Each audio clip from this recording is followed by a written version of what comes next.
but they must certainly work for all they get. These are the wise words of an American. But unlike you and I, he was not born a free citizen.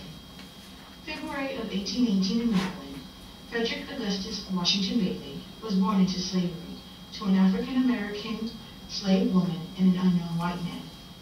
Although this day is widely recorded, according to Douglas, in his own words, in the narrative life of Frederick Douglass, an American slave, he does not know the accurate date of his birthday. We will begin loosening his chains by giving some background information which leads us to why we chose this extraordinary man. We will then explore the significance of his speeches, and finally, we will freely express his ability to inspire us. We introduce to you Frederick Douglass. As a child, Frederick lived in degradation of slavery. He witnessed brutal whippings and spent much of his time cold and hungry. He too was the victim of these brutal whippings when he was hired to one of the most cruel known men of his time, Mr. Corbet, breaking him in his body, spirit, and soul. Eventually, Douglass began to fight back and was no longer beaten by this man. Unlike majority of other slaves, Douglass was not ignorant. At age 8, Douglass was blessed with the opportunity to be educated. Although it was illegal to educate a slave in any way, he was taught his ABCs and how to read by the wife of the family who was sent to him in Baltimore to care for their young son. Here, Douglass was able to experience kindness for the first time.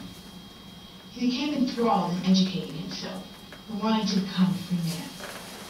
Douglass remained in slavery to the age of 20, where he thought of an elaborate plan to escape slavery.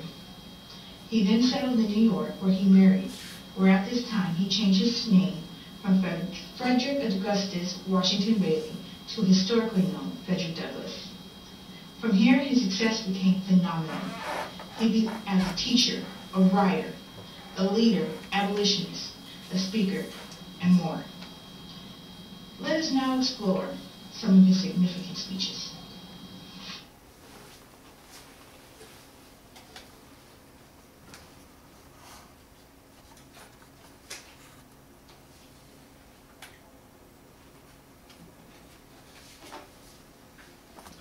So now we're going to explore one speech that Frederick Douglass gave to the President and Congress on July 4th, 1852. With this speech, we are going to look at the specific communication devices that he uses to persuade his audience.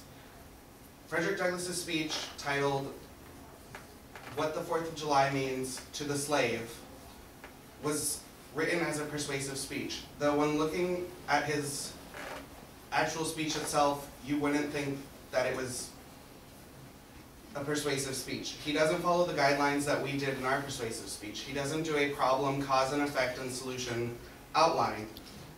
Rather, his tone of his whole speech gets the point across that he is giving a persuasive speech. And considering his audience, the President and Congress, in 1852, we know that it is apparent that he was giving a persuasive speech in favor of abolishing slavery.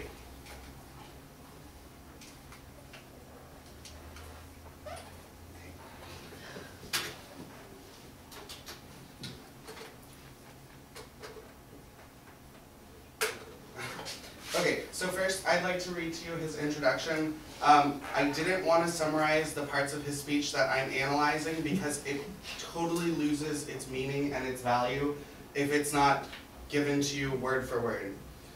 So he starts, "I know that apologies of this sort are generally considered flat and unmeaning. I trust, however, that mine will not be so considered. Should I seem at ease, my appearance would much misrepresent me. The fact is, ladies and gentlemen, the distance between this platform and the slave plantation from which I escaped is considerable." So all of you are thinking right now, what is going on? Mr. Hassan says we should never apologize at the beginning of the speech because it takes away. What Douglass is doing at this point of his speech in his introduction by apologizing is creating ethos. He's using ethos. He's establishing his credibility. What he does by apologizing for his demeanor is pointing out the fact that he is not an educated man. He has educated himself. He has had no formal education.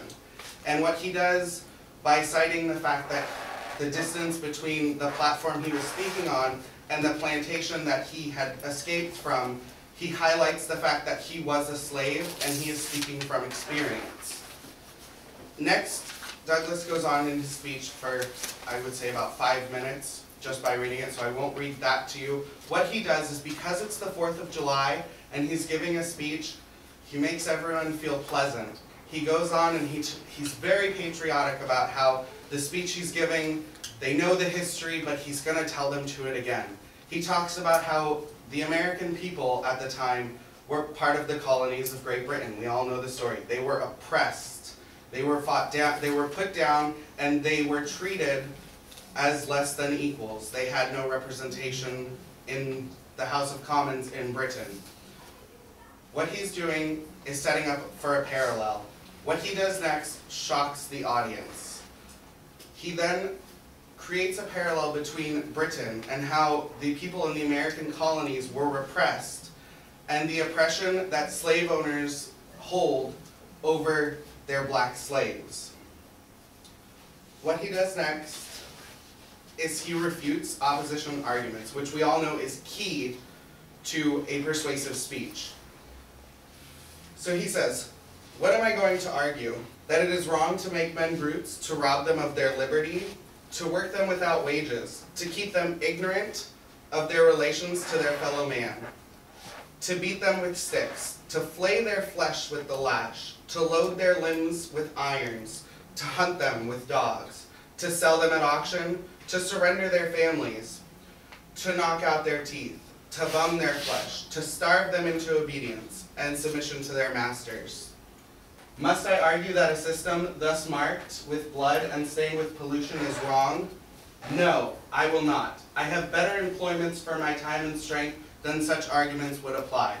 So basically what Frederick Douglass does is he gives every argument that someone in the slave owner would do. He's arguing the point. What he really does is that last sentence is he says, I'm not going to bother with arguing against you, that these are wrong things. He takes for granted that the people he's talking to are religious. It's 1852, a majority of the population is Christian. And he tells them, I'm not going to go on with these arguments. I'm just going to ignore them because they don't deserve for me to spend my time refuting them. But what he really does is when he talks about the arguments, as he lists them using repetition, is he's forcing into these people, beating them with the harsh truth of what it is to be a slave. And he uses it to his advantage when trying to convince people that slavery is wrong.